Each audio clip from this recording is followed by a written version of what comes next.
Welcome to GLHF, the world's first podcast on stage at Enchanted Forest. Ma'am, I'm going to tell you what. Of all the situations that we've been in, this is the strangest place that you've ever put me in my life. I'm obsessed with this. I haven't been so on excited. The stage for any kind of performance since I was in middle school. Yeah. It's kind of giving me the same anxiety as I used to get when I would go up on stage.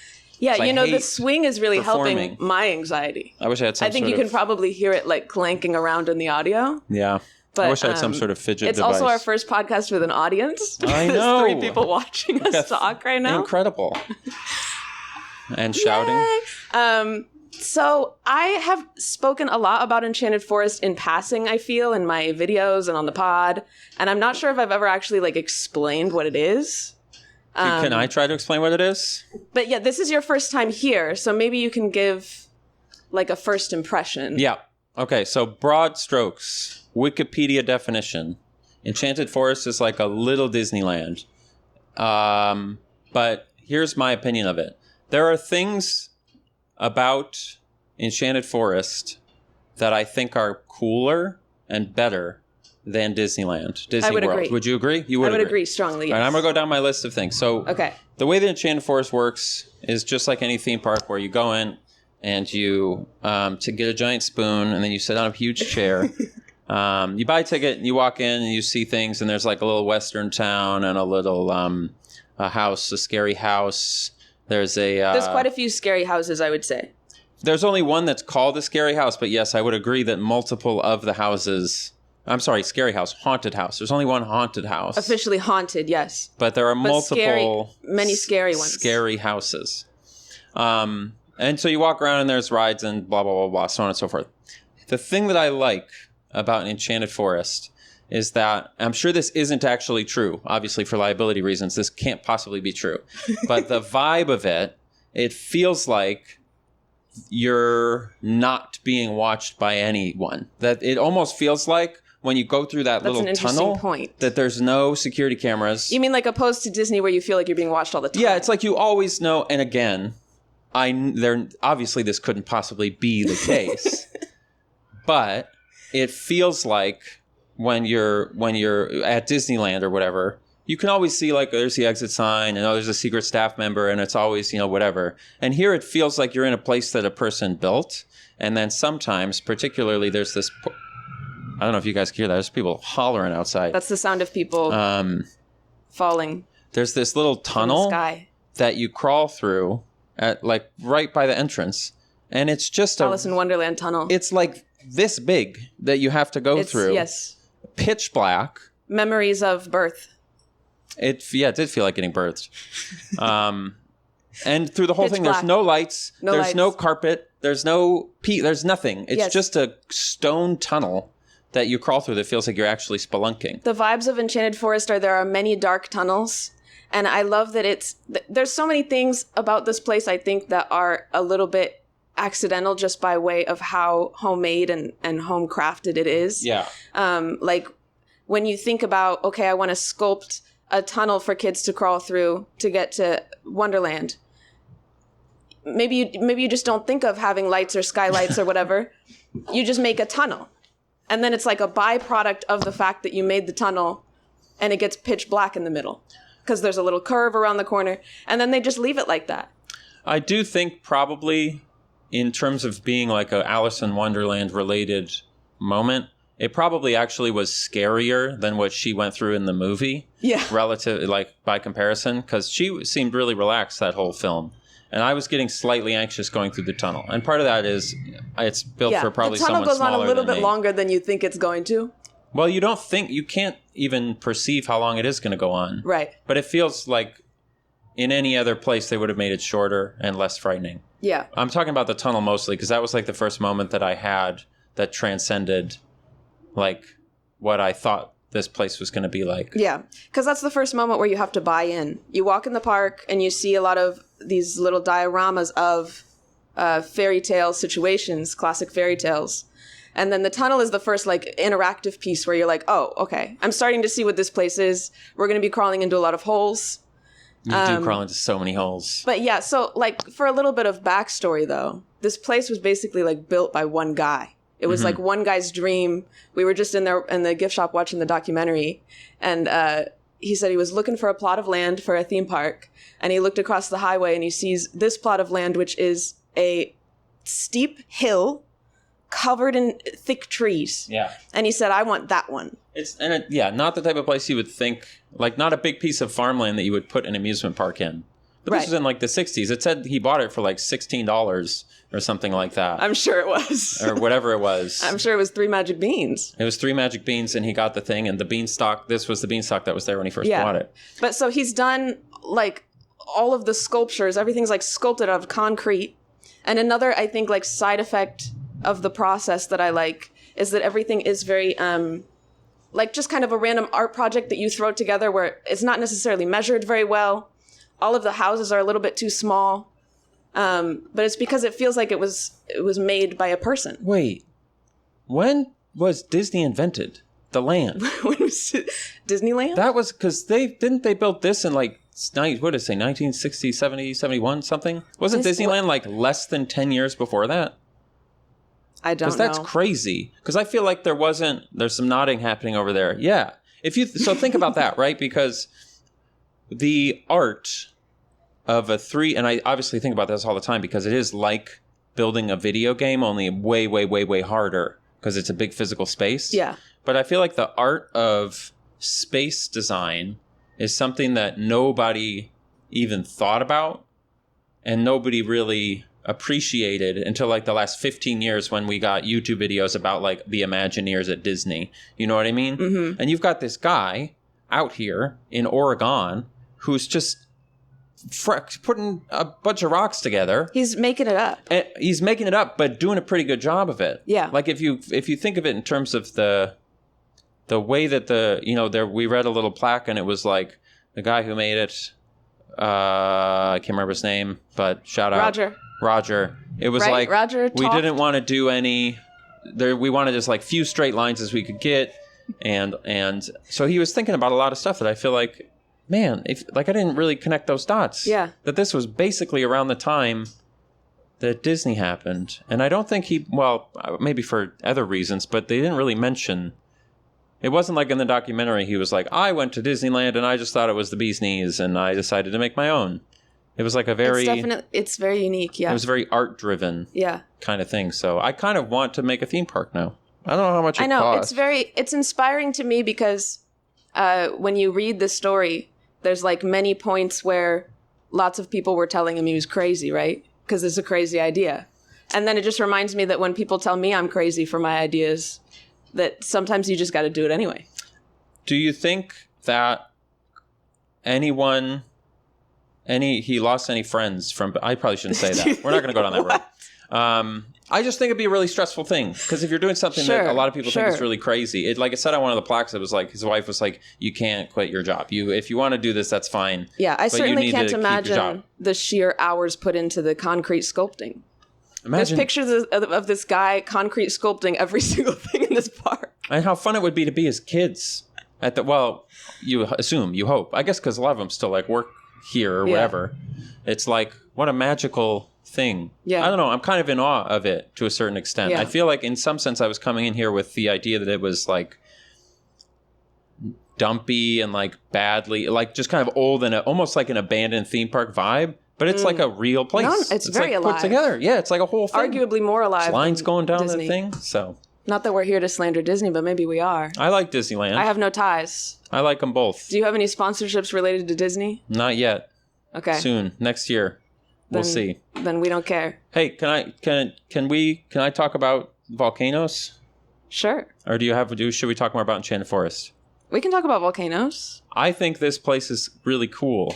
I feel like the amount of hiking that we've done and looking at stuff, I don't think it's hard sometimes to remember that all of the things that happen on the Earth are happening all together at the same time and they interact with each other. But when you come here, it's impossible to forget because it's rivers and volcanoes and glaciers. And then it all like comes together and you get these crazy things like that giant blue pool that we went to that was 3 degrees that we tried to sit in. Yes, we went to Blue Pool that is it said 38 degrees year round. Yeah. Water. And there was a bunch of people jumping in it. There was a bunch of bros jumping in it. They were really. A bunch of bros brought a football to Blue Pool and didn't use it. Mm-hmm. Yeah, I think that place was. It was that Enchanted Forest, obviously, and other places I won't mention for geographical sensitivity. But the Blue Pool, I thought was pretty sick. Thank you for not doxing Yeah, absolutely. Me. It was a long drive to get here to Enchanted Forest, so. Yeah, you guys have no idea how many times Austin's doxed me on the pod. And I know, you have to edit it out, and you never told me. I edit it out every time. I probably will do it this episode, and if you edit it well enough, nobody will know. See? Now you have to, you like that? Now you have to do it. Do it. Now you have to cut it out. But yeah, there's lots of... Yeah, it's just such a beautiful place. This whole part of the country is really, really, really I forget stunning. about all the volcanoes, to be honest, until you've been reading Wikipedia like a madman the whole time you've been here. Everywhere we go, you read the whole Wikipedia article before we get there. Top 3 facts I've learned. Actually, you tell me the top 3 facts I've taught you about where you live. Blue Pool is 38 degrees. 38 degrees. I'm reusing that one because I have a horrible memory. Mm-hmm. Mount Hood is a volcano, but I think I knew that. It's the most likely volcano to erupt. Probably, they say there's a 3 to 7% chance of it erupting in the next 30 years. Right, yeah. So that's... You just remember facts, huh? Like, you know the numbers. I guess so. Yeah, I'm like a calculator for facts. I wouldn't possibly know the numbers. I think I read that one this morning, so maybe it's fresh in my mind. I like the one about how Portland has more bridges than anywhere. Right, but you don't remember the specifics of that one. No, that's all I can tell Portland you. Portland has the most bridges of something, something, something. There were qualifiers on it of some in some respect, but it is called the Bridge City. Yeah. So there was at least 3 that we went over. Yeah, so I think it's been a decent trip. I've been dragging you into the woods. Yes, we have gone into the quite woods. A few times, looking at pretty views where we can. Sometimes we end up in a cloud and we can't. If we wouldn't, that's the vibe. If we wouldn't have been physically present, what would we have talked about on this podcast? Did you have any like normal podcast topics? No. Oh, great! So it's just like a normal show. It's like a regular show then. No plans. I mean, is this not thrilling enough to see me in a cage? We could probably on a sit swing here. in a cage. Yeah, close the door, lock yourself in. You'll probably hit the thing. This is a real set. People aren't going to believe it. They're going to think it's green screen. But look at this. They're going to think it's green screen. This is a real harp. Look at our not a real props. harp, but I should have closed this. Yeah. Yeah, you can figure it out. I don't know how. I don't Careful know with that key. if I can. I don't want to break anything. It's a real swing. This is a real giant's chair. There was a real giant sitting in this chair pretty recently. It's a crazy place. Where does that door go? Backstage, probably. Just into some hole somewhere? Yeah, maybe later. Okay. Should we bring on our guest? Yeah, do you guys want to talk to... Because I feel like we're sitting here speculating about Enchanted Forest, and he's just over there knowing everything. We have like a Wikipedia. Frustrated. Do you guys want to talk to a real talented human being who doesn't just sit and yap all the time? Yeah. Just 2 random people yapping. What the is the show? Okay, I don't know if I can say I might have to beep that. Retake. Take 2. Take 2. What the heck? Cut that. So, guys, I'm very excited. We have a very big deal with us here today. Bentley Michaels. Round of applause. It's me. And we're going to get into, I'm sure, everything that he does, but I know him as the theater guy at Enchanted Forest. You're the bingo lady. And I'm I'm part of the bingo crew. The bingo wasn't originally my idea. So usually we come with a bunch of my husband Noah's siblings, and his brother Jake, I think, is the one that originally came up with the theater bingo, because the theater shows tend to reuse some of the same kinds of bits. Yeah. And the same physical kinds bits of or humor. Yeah. Certain jokes are. And since we come every year to make it a little more interactive, he started making these little bingo games that we play on our phones. It's pretty cool. Anyway, so I always forget them. I need to remember to like save the bingo cards for next time and like add things to them, because in the moment we're always just making it last minute. But some of the gags include the door slamming, somebody farting, the butt step fart, dancing in a circle holding hands. So things like this that they tend to put into every show. But I'm very excited to talk to you and ask you about like the creative process, because it's such a mystery. I want to know the lore of how it happens. Happens? Well, at this point, this is my 4th time doing Jack and the Beanstalk. Right. In the on and off 25 years I've been out here.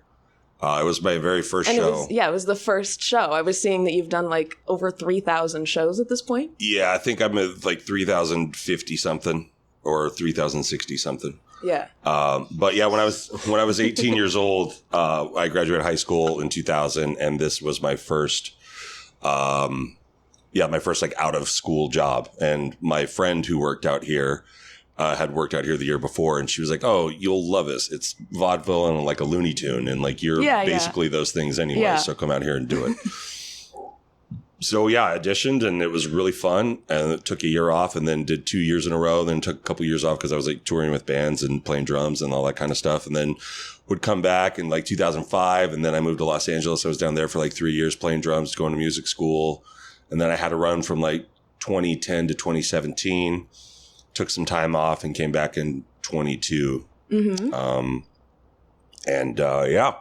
It's been a lot of shows, a lot of hair loss, and and some weight gain since my younger years. But it still brings me a lot of joy. Yeah, I mean, there's a lot of people, not just you guys, but like there's a lot of people that I see daily because I am here 6 days a week. And I've been on a run. Actually, this is my 11th day in a row at this point. I'll be here until Monday when it's Labor Day, when it's then it goes back to weekends only in September. Yeah. But I see people probably every day almost that are like, "Oh, it's you.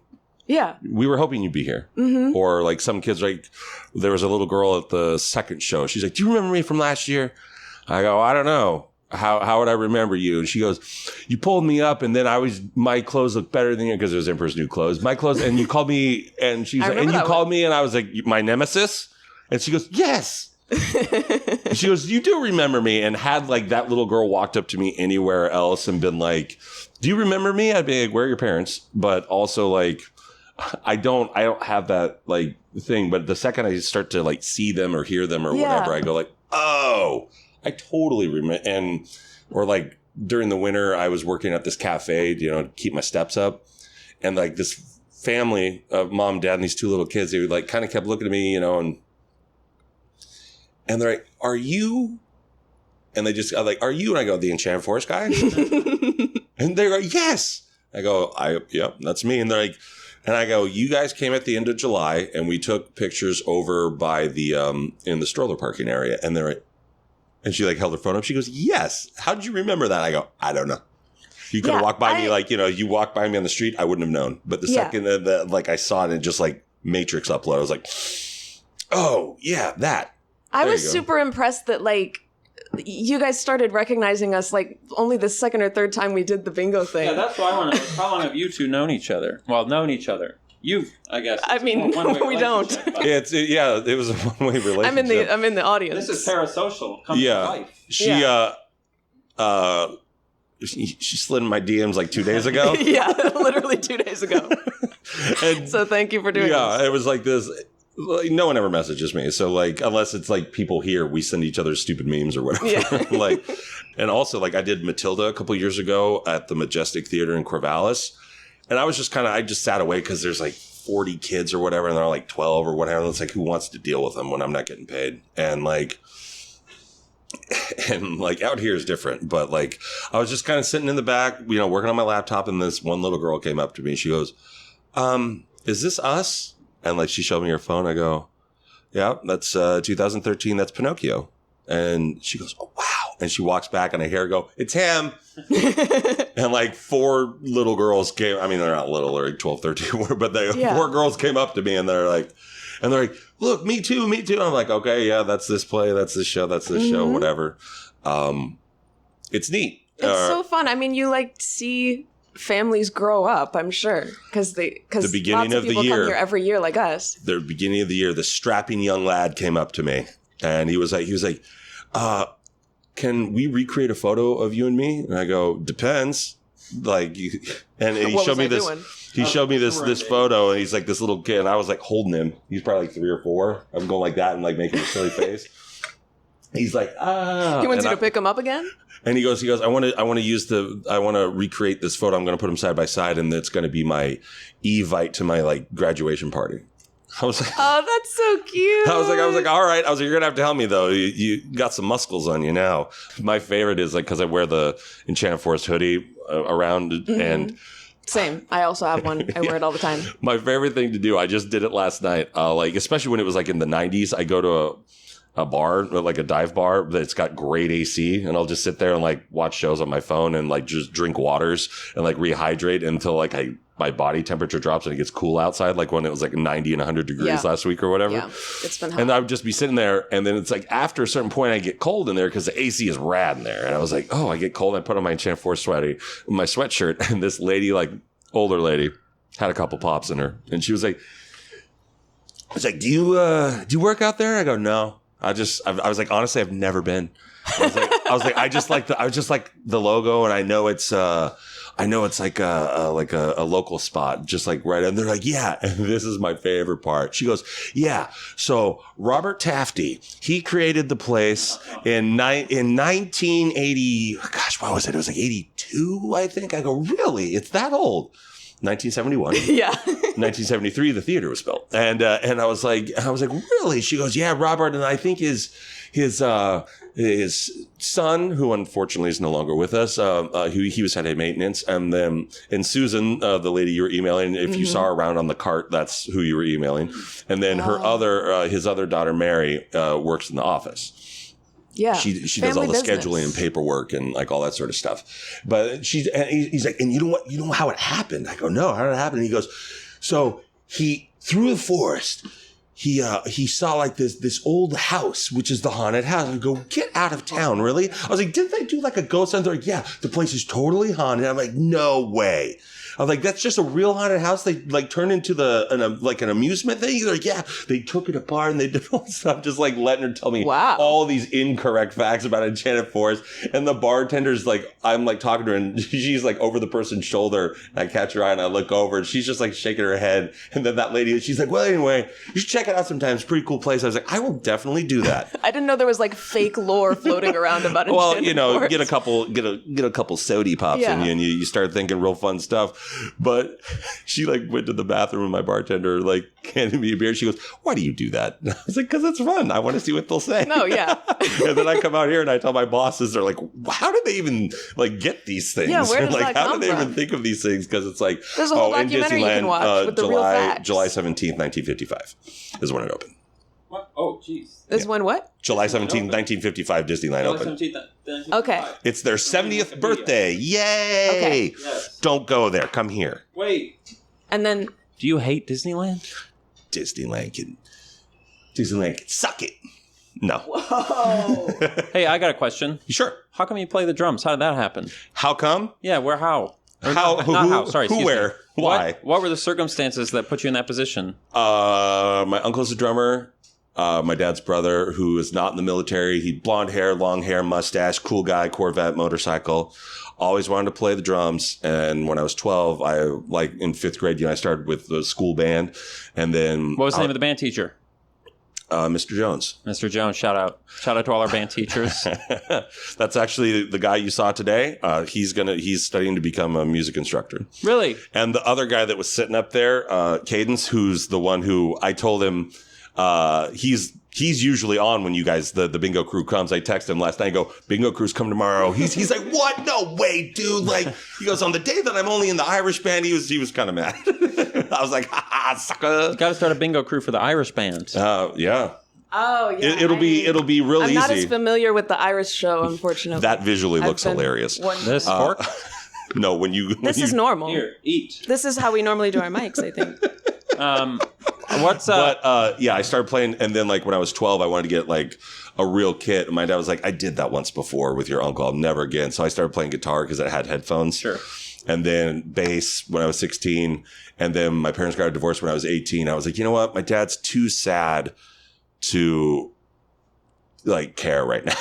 Wait. So I bought a drum set and I had it for like 2 weeks. And one day he came home early because he did Willamette University's, he was their radio broadcaster for 30 plus years. And he came home early one day and he's like, and I just look up and I see him staring at my doorway. I'm like, mute the symbol. I'm like, hi. And he's like, how long have you had these things? I was like, like 2.5 weeks. He's like, you're actually pretty good. That's what I was wondering. He's like, just don't play when I get home. If you got that when you were 18, based on what you said earlier, you were touring within a year or two of that, or pretty quick. Yeah. Drums I was the annoying guitar player that the second we would be on a break, I would sit behind the drum set. Drums has always made sense to me. It's always like I was always lap drumming, so it's 100%. Like the coordination was always there. It always made sense to me. So were you playing drums when you were touring with these bands? Uh-huh. What kind of bands were they? Your sweet pop punk bands. The early 2000s. The early 2000s. That's good stuff. Nice. You know. Can you tell us any one family-friendly, no bad things in the stories from touring, or is it all non-family friendly? Crazy. Back in my pop fun time days. I feel like to go touring, because I did some touring with bands, but like around like 2008 to 2012-ish, like so like yeah, about I did 10 years. some there too. And I feel like that all the stories I would hear from the people in the generation we before. were very well. See, here's the deal: is that like my first band when I was like 19, we were called My Favorite Band. You're welcome. That's such a good pop punk band's name. and at the time, like the only places that really did shows, at least around here, there was a lot of like church shows. So we were a Christian band.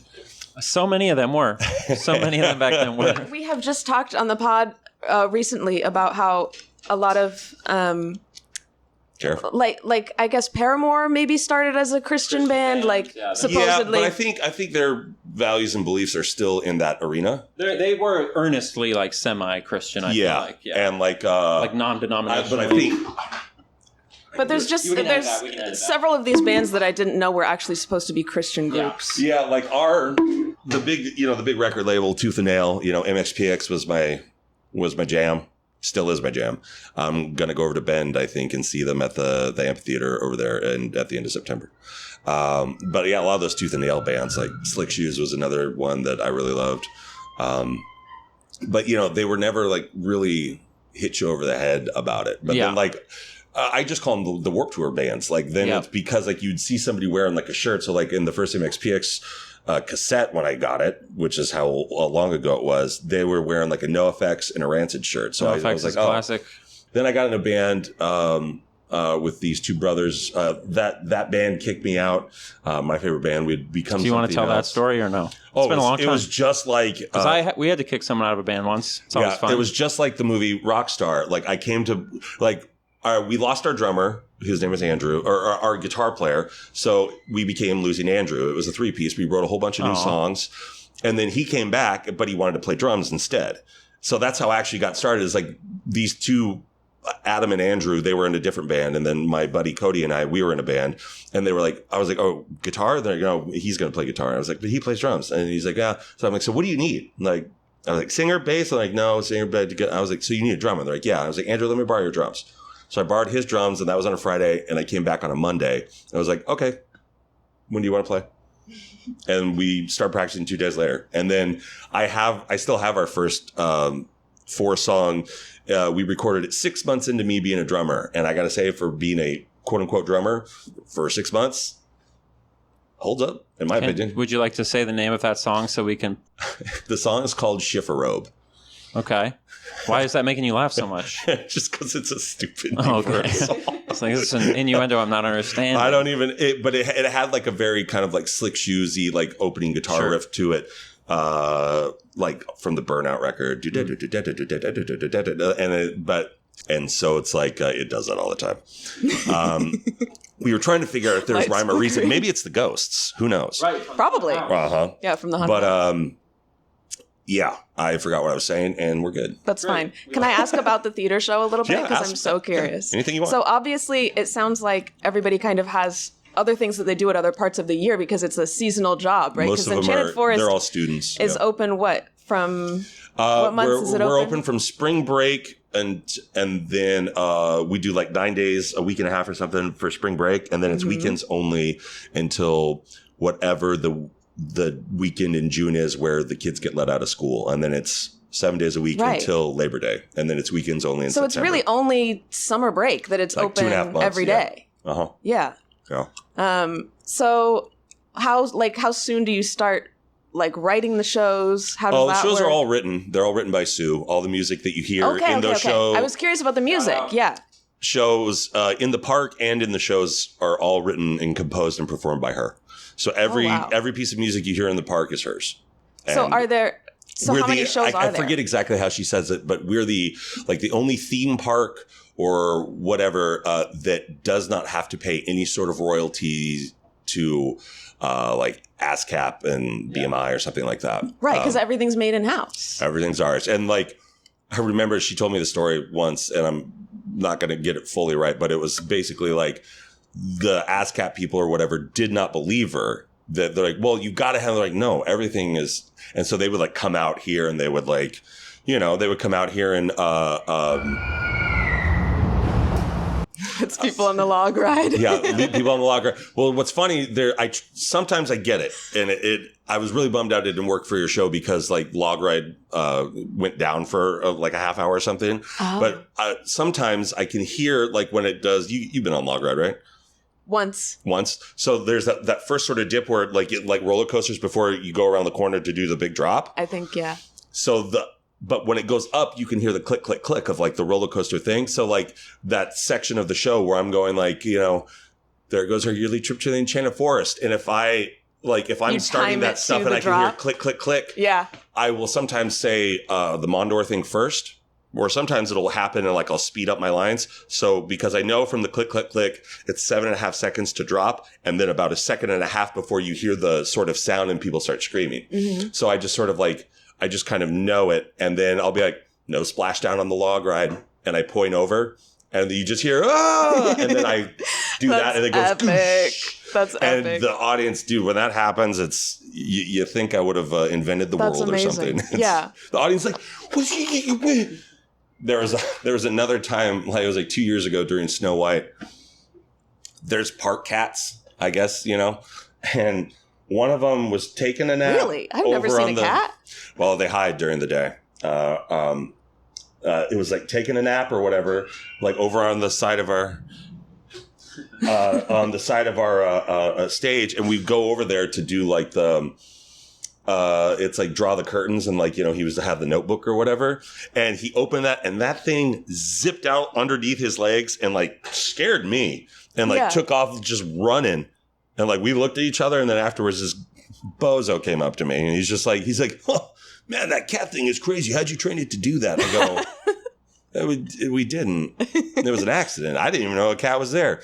The other one that happened this year, sometimes there's bats. Oh. And they'll fly around on stage. Yeah. And it was flying around on stage and I'm on those stilts. I'm during the show? It's just zipping around. And again, same type of guy came up. He's like, oh man, how'd you train that bat to do that? And I'm like, how did I train a bat? What are you, crazy? Get out of here. We don't have bat training money. We don't have bat wranglers. We don't have bat wranglers in the Enchanted Forest. So how many shows are there then? There's 8, I believe. 8? It's Cinderella, Emperor's New Clothes, Snow White, Jack and the Beanstalk, Red Riding Hood, Hansel and Gretel, Princess and the Pea, and Pinocchio. Okay. Yeah, there we go. Which ones haven't you seen? I can't remember if I've seen Pinocchio. Well, I don't know. Come back next year. Is that next year? Possibly. Okay. Is there a nose growing mechanic planned? Oh, there is. Okay. I don't know if I'm allowed to give it away. Okay, yeah. But there's 3 different noses that show up within the span of about 60 seconds. Yeah. Mm-hmm. So all the shows and the songs are already written. Mm-hmm. So have there, when was the last time one was added? Has that been the same the whole time you've worked here? Well, the last time we did this show, the first song, the magic song that the Carney sings, 2014 was the last time we did Jack and the Beanstalk. That was the first time that was the first time that we did it on stilts. It used to be his smaller, meaner cousin Marvin, and it was the same costume. I just had big plastic clown shoes, and then she added, and then there wasn't a live cow. It was a rope, and then the cow and the Gertie, the golden goose, she actually played the mom. Mm-hmm. And, but then she got stilts and I can't remember what show she saw, but she got inspired and she wrote the magic song. And then she put us on stilts. And I had to go down with some, because they're drywall still. So I had to go to some like down in Salem over by the airport and like the industrial area and like learn from these guys that were like certified and stilts or whatever. You look like a pro on the stilts. Thank you. I've gotten a lot better at it. It's actually really fun. It's really, really fun. And no, I've never fallen. That's good. But also a lot of some of these shows have like singular mechanics that don't necessarily show up in other ones. The only other show that this cage shows up in, but it's like, I was going to say, this is the first time I've seen the cage this year. Yeah, we candy cane it, and it's the cage in Hansel and Gretel that the witch traps the kids in. Have you seen that witch in that house over there? Mm-hmm. Whoa, that's really scary. Wait, which one? Hand. There's lots of witches. Yeah, but the one in the Hansel and Gretel house was like seriously frightening. Would give me anxiety. It was you can definitely tell it was like an earlier thing. Some of the older stuff in here, like you look at some of the design stuff, I'm like, dude, that is scary. And I've seen it thousands of times. And did you wait? Where'd you grow up? If you here. say here. Yeah, so you came here. I graduated from McNary and Kaiser. So you came to the Enchanted Forest? Never. I've never been here as a guest since I'd never come here before I started working here. Oh, so how'd you see the witch? Oh, after you started working here. Okay. You know, you walk around the park, get silly. But yeah, the cage moves and it goes to the center, like where this is instead. This is the only time this large chair is used, is in this show. Then like in Hansel and Gretel, like the door actually comes off and is attached to another piece. And we have the curtains closed like they are now. And if you look on the stage, there's two little holes. I got to see Hansel and Gretel. I don't think I've seen that one either. I have one day I came in, my buddy Seth and my buddy Jordan were here and like they were on stage and Jordan's just like looking at me. I'm like, what? I was like, am I here the wrong day? Because we both were playing the witch that year. And I was like, am I here on the wrong day or something? And he goes, no. All the girls are sick or called out. So it's going to be Hansel and Greg. And I go, oh, that's cool. And he goes, I convinced Sue that you should be Greg. I was like, oh, because you don't want to like learn it? He goes, And that was at 9:30 in the morning. And so like it's weird though, like how much you actually kind of know the stuff. Oh, sure. Because like it was like a month ago, all the girls were sick or gone, and I had to play the cow and goose. Sue called me at 8:45. The cow and the goose. Yeah, I was the female part. It was like 8:45 at night. My boss, Sue's calling me. I'm like, hello. And I just came in and did it, and it was fun. It was a 4-show day. Like today, it was awesome. Do you ever call out sick? No, never. You're just built like that. I work here every day but Wednesday, usually. But sometimes on Wednesday, if somebody I know is coming out and they want to see me. And then I've called out twice was for migraines. And one was because I had to take my dad to the airport. So I think 4 or 5 times this entire summer. Dang. Yeah. Okay, so you're just the person who is the, what do they call it? He's theater? The guy. He's the guy. Kind of. Oh, my understudy. I have an understudy. His name is Josh. He actually has worked out here the longest. He's worked here for 24 years or something like that, since like 2003. Wow. Yeah. So what keeps you so dedicated to Enchanted Forest? I love this place so much. It's so weird. I love it too. It's such a, and it's like, I don't really come here because I see it so much, because I'm able to kind of like, especially if there's like a guest involved, like usually the workers will like, they'll let me go through the haunted house, or like, you know, I've gone on rides with people or whatever, like people that like in costume and stuff like that. And like, you know, or like, you know, gone, you know, into Mondor with people or whatever it is, done stuff. And so it's like, I get to experience it and I get to do it pretty much. You know, 6-7 days a week. Yeah. What I love about this place and the theater show is just like, I think it's like deeply important to just be as silly as possible. Yeah. Like, I think that's like such an important part of life, is to like just let that part of you out. Yeah. So I love that you guys like just do all these silly bits. I've got a gold badge on my backpack that says Silly Goose. Yeah. And I making people laugh is brings me so much joy. It looks so fun. Like, you know, and like you know, we were a little looser with the show you saw today. Like some messing with some of the audience. Like if you would have been at the second show, this lady in the front row was like just because you're allowed to bring food into the park, and she was just chowing like this huge bag of Doritos. And so I like, as the mother, I went over and I was like, can I have one? She goes, yeah. And she went like this to hold and just dumped like half of the bag like onto the dirt. And I was like, don't you worry about it. I just reached down into the dirt, grabbed a handful and just started eating chips and doing the rest of the scene or whatever. Yeah. And or it's like, while some of the improv parts that, if you've only seen the show once, look like there's a general structure to them. But then certain things happen, and like, sometimes how people talk back or whatever, or like yesterday, there was a dude sitting on the railing right next to the sign that says no sitting on the rail. And so like after the Carney song, after that first song, when I'm doing like everyone's going to scream as loud as we possibly can, the count to 3, and I go, and hold on real quick. And I went over and I looked at it, and I pointed at the sign, and I looked and I was like, do not sit on or near railing. Huh. And he like leaned back and like looked. I was like, yeah, I was just making sure it was still there. And then like everyone started laughing, and then I felt so bad for him. And he was like, oh, okay. And he stood up, and then his phone fell out of his pocket. It just hit the cement. I was like, oh man, I really hope his phone didn't break. Because then and afterwards, it was the same group yesterday. And afterwards, Parker was like, dude, that guy looked so mad at you after his phone dropped. Like, he was fine with the initial joke, but once he goes, I don't know if it broke or not. I was like, gosh, I hope not. Do you think that power dynamic, because I was thinking of you talking about,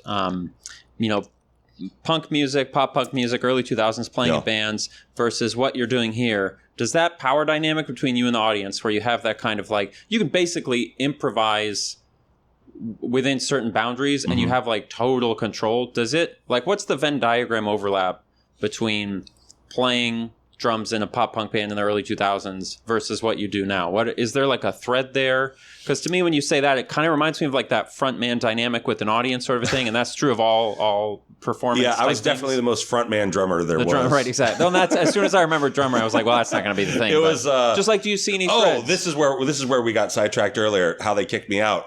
Andrew came back, and so I switched up to guitar. And I was like, cool, I'll play guitar. And then the band Lit, My Own Worst Enemy, they were very popular. Like, we want to write more kind of like rock poppy, kind of like Lit. And I was like, okay. And so like I would bring in song ideas or whatever. And they're like, no. And one day I just transposed a Lit song into a different key and kind of changed a couple of rhythm. And I was like, they're like, no, I was like, that's this song is just right here. And I was like, what do you, and they're like, you know what? And then we got into it. And I was like, you want me out?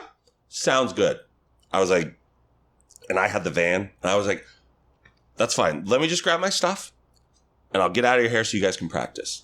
Little did they know that the guitar amp was mine, that the bass amp was mine, that the drum set was mine. This is such a classic band dynamic. And so it's like, I just started packing stuff up, and then I came in, like I took my guitar and stuff out first, and like my Marshall half stack, and took that out. And they're like, oh, wait. And then I came back in, I looked around, and I go, And they were just still sitting there, like, I go, what else am I? Oh, right. So I like unplugged the bass and I took the head off of it and then walked out, and then I grabbed the cab, walked, and like they were like, and I could see it dawn on their face. And then I like went over, just slowly started gingerly breaking down the drums. I was like, hey, to the drummer, I was like, hey, can you hand me my cymbal bag? Yeah, sweet. And then like just start putting my cymbals in, start breaking stuff down, taking it out, and then like left the bass drum till last. And I was like, and he was just, and he was sitting there. I go, yeah, I'm going to need that drum thrown. And he goes, oh, right. And he stood up. I go, thanks, bud. And then I like looked around. They had a guitar amp, a singular PA speaker, because the other half of the PA was mine. And I was like, I'm going to leave the mic stand because it's broken, but know that I could take it. Have a great band practice. See you later. And I got in my car and left. Do you know what happened? Did they keep having a band, or do you like, not my monkeys, not my circus? Yeah, they gave up. So do you see any overlap with what you do now and what you're doing then, or does it feel completely different? It's definitely like always showmanship stuff, because like, and I would use the mentality, because like, again, we watch shows and like, Sue will give us notes on the shows, and so like I would record every show we did. And I would go back and watch it, and I would take notes like out here, and I go, okay, our set list, this died here, this thing here, like we're not doing this didn't sound good, tempo's weird here, that's my fault, And then next band practice, I would go over all the notes with my bandmates, which they probably hated. No, the last thing musicians want to do is get better at being musicians. Every time. But then it's like, we would play with the same group, and then one day we like start blowing the other bands out of the water, and they were like, dude, when did we get like good at this? I was like, it's the notes. It's like cognitively understanding. And so then and I do remember there's this one time we were doing a battle of the bands, and it was a different band I was in called American Barricade. And there was a 3-piece, and it was to open for Vince Neil's solo thing and I had like breakaway pants, and then I had like little cheerleader Adidas shorts, size 5 back then. And so it's like I would wear like rock, like the tall white tube socks with like the 2 colored stripes on them. And I would like take my shirt off because I had, super in shape back then, had a 6-pack, abs for days. And then I would pop up during like this like breakdown part where it's just like the guitar, and I would just pop the breakaways off, so it was always silliness. And it's a good over that. Those types of things, I guess, is what I was curious about. It was always like jokes, and like my bass player and I would always goof around like behind the scenes and annoy the crap out of our guitar player. That makes sense. And it's always showmanship or silly stuff or whatever. Or like even in that production of Matilda a couple years ago, like I was my legs start to itch after a while in these tights. Itch away. No, I realize I'm like going like this, and it probably looks really great on camera. Itch. We can all but like I was doing that production of Matilda, and there was a part where the Trunch Bowl comes in through the audience, like blows a whistle, and scares the crud out of like everybody. And there was like this mom and her 2 kids like in the lobby watching on the TV, and they're like, "Oh, watch out!" So I was like, "Is everything okay? Like, is someone sick?" And they're like, "No, someone just had to use the bathroom, and like, we can't go back in until intermission." I was like, "Well, that's 45 minutes away, and I won't allow that. Come here, come with me." And so then Enchanted Forest kicked in. And so like, I was like, okay, now when I open the door, I'm going to have to blow this whistle really loud. I'm going to be mean to you, but I don't mean it. Okay. And the little kids were like, okay. I was like, so play along, act scared or whatever. And so then blow the whistle. And I was like, oh, look who I found in the lobby. Wonderful. Hurry up. Where are you sitting? Good. Let's move it. Move it along. And I like sat them in their seats or whatever. And I was like, no, please take your time. It's not as if there's a show going on. And Sue, my boss, was there that night and saw me do that. And I was like, the kids on stage, they're so confused. Like, what is happening? And then I kick back into the show. Yeah. And then I just go back into Matilda. And my boss or my director, he's from out here. And so during intermission, came backstage. He's like, great Enchanted Forest bit. And then Sue afterwards, she was like, love the Enchanted Forest part of the show. And I was like, it's so just ingrained who I am. Like, I'm either one of 2 things. I'm either a lunatic on stage running around. I was telling them earlier today that like a lot of my physicality and certain things that I do are just Christopher Lloyd as Doc Brown or as Uncle Fester. Like a lot of things, like the long movements or certain ways that I slide, like the mom where I slide in on the 1 foot and the 1 leg's up. That's him leaving 1.21 gigawatts and then like takes off. Yeah. And he like picks 1 leg up and takes off. And what the heck's a gigawatt?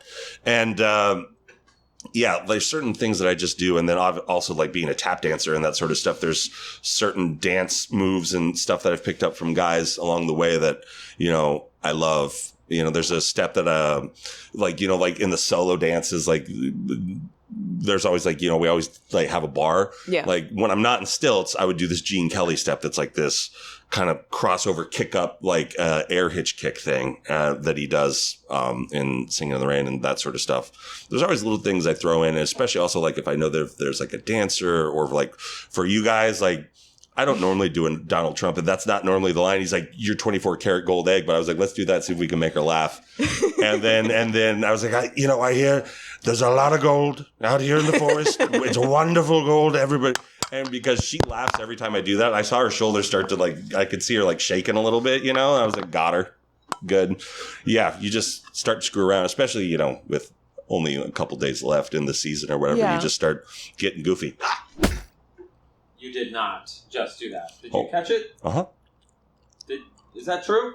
This guy's got every skill. Why? Yeah. Crazy. Okay. Well, what are you doing these days? Besides Enchanted Forest? Besides talking to you? What's up? Yeah. Like, do you have anything you want to plug? I do voiceover for film, television, radio, and video games. Oh, sick. Video games. Assassin's Creed. Okay. It's crazy because we technically both have YouTube channels about video games, but then we do this podcast 99% not about video games. Right. So it's funny when there's a random thread that brings it back around somehow to games. I am working on an 8-episode podcast that'll be a scripted, full music, sound effects, superhero audio show called Superhero Satire. And it's like basically, instead of like the Portland Trailblazers or whatever, every town has a Justice League and they do reality television, but they're all set for different themes. So ours, when the league that we follow, it started and it was more like, Batman 66, Adam West when it started. And now it's sort of coming into like its 80s, early 90s era of like Michael Keaton Batman, that kind of thing. So it's like, it's going to have that. And then like, certain cities have the Nolan verse and they're rebooting a character that died. And it was the son of our Superman and Wonder Woman, Captain Handsome and Gorgeous Gal. Their son, Kid Courageous. Captain Handsome and Gorgeous Gal. Their son, Kid Courageous, died on camera, but everyone is just kind of like, oh yeah, it's part of the TV show. And so like during the winter last year, I hand wrote in a notebook, probably about close to 500 pages. Wow. And with a pencil, just sitting at the bar, drinking sody pops and watching the hockey season and just handwriting. And now I'm digitizing everything and giving it a light rewrite. Have you ever slept in here? Yes. Overnight? Not overnight. Oh, okay. Because they've got... It's funny you say that. They've got cameras everywhere. I was just thinking that. And they've got motion sensors. I feel like you could sit in here all night and whatever, but... It would just, the bathroom thing.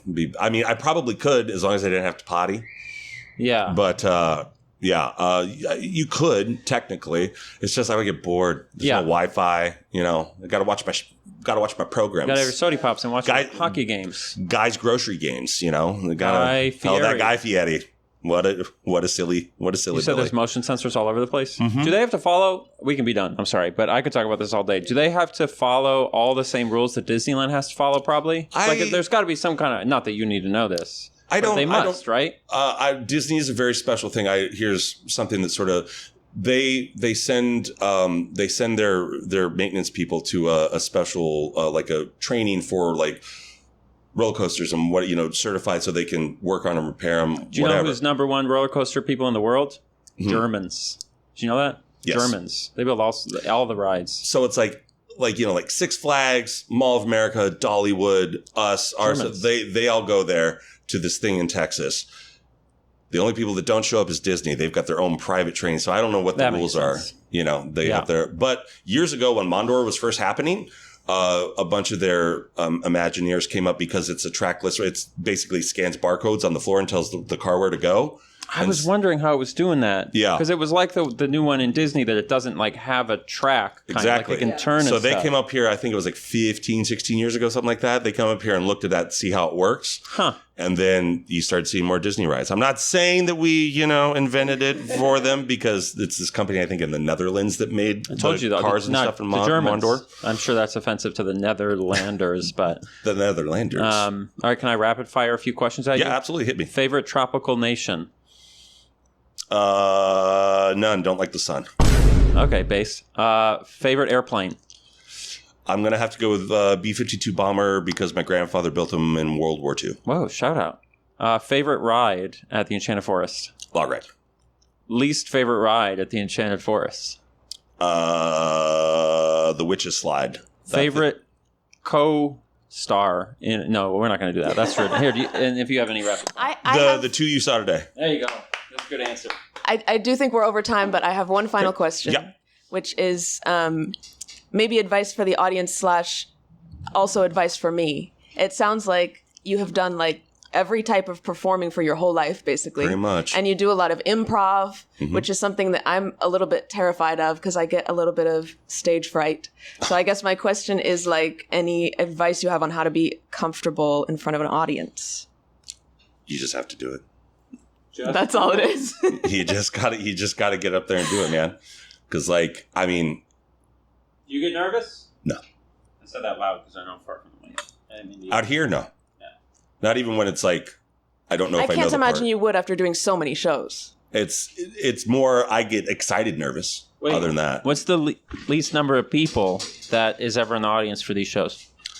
I've done it we did it last year on a rainy day for a grandmother and her granddaughter who sat at the top. Oh my God. Is it more or less fun with less people? Or just different? It depends on the audience, because like you guys were the smaller audience, the small size we had today, but we still had fun. But then there's also days like when it's like 100 degrees and it's that size of audience and everyone's just sitting there toasted and they're just like, were the grandmother and kid clapping? And they were great. Participating? Yeah, they were great. Nice.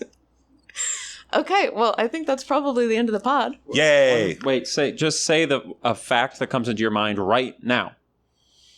I have a size 10.5 shoe. There you go. That's your ending. Incredible. Thank you so much for You're very being on the welcome. show. This has been an incredible episode of GLHF. Thank you, everybody. See you next